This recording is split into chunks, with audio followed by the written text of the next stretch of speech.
All right, I'll throw one more of these narrative poems out. This concerns a gentleman who lived in Silicon Valley in the early to mid 70s, before things really hit for him. I discovered only a couple of blocks from my house, the house that he used to live in. So the voice of this character is sort of a tribute to Dante. So the title is just the person speaking. It's called Call Me Virgil. Hop in the back seat of my beat-up Prius. Agent for Shadow World Real Estate, I'll show you the house you never want to buy. The diamond-shaped yellow sign out front of 22272 Cupertino Road says, Dead End. In fact, when Ray Carver lived here in 1972, he was poised at the top of his slippery alcoholic slope.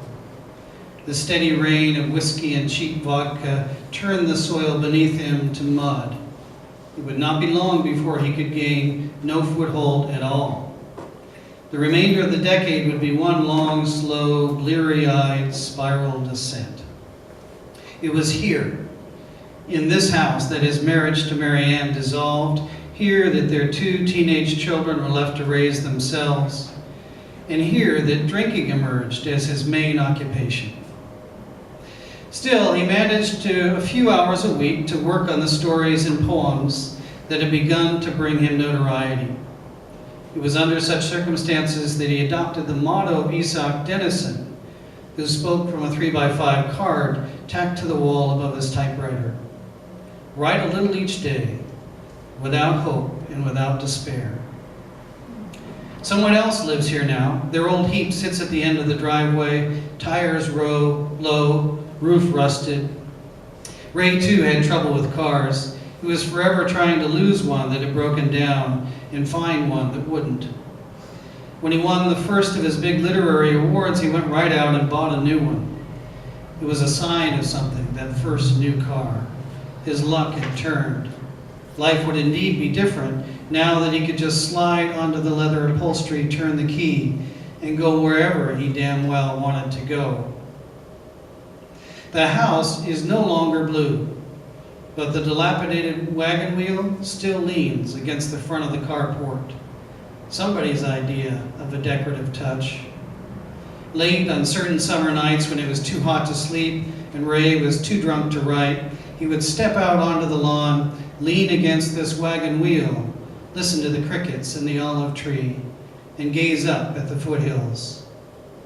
Clouds obscured the moon, then they separated, filling the patchy lawn with a soft circle of light. If I could step back onto that lawn with him, what would I say? I'd have to admit that things would grow even worse for a time. He was about to slide uncontrollably down that muddy slope after all. But I might let him know that the present misery would not last. I would not tell him how hard and how quickly his life would swerve, then swerve again. I would not tell him outright that love would save him, that the thing he would be most proud of in the end would be that he quit drinking. On such a summer's night, who could stomach such a fairy tale? Gazing at the foothills, I might think out loud about how much this place would change. Ray could not afford to buy his old house now that this valley is named for silicon rather than an Italian saint. Hang on, I might say.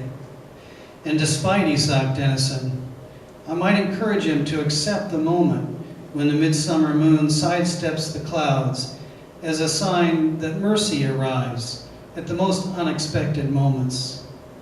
That it is possible to trade one life for another, to slide into it, turn the key, and drive where it is you really want to go.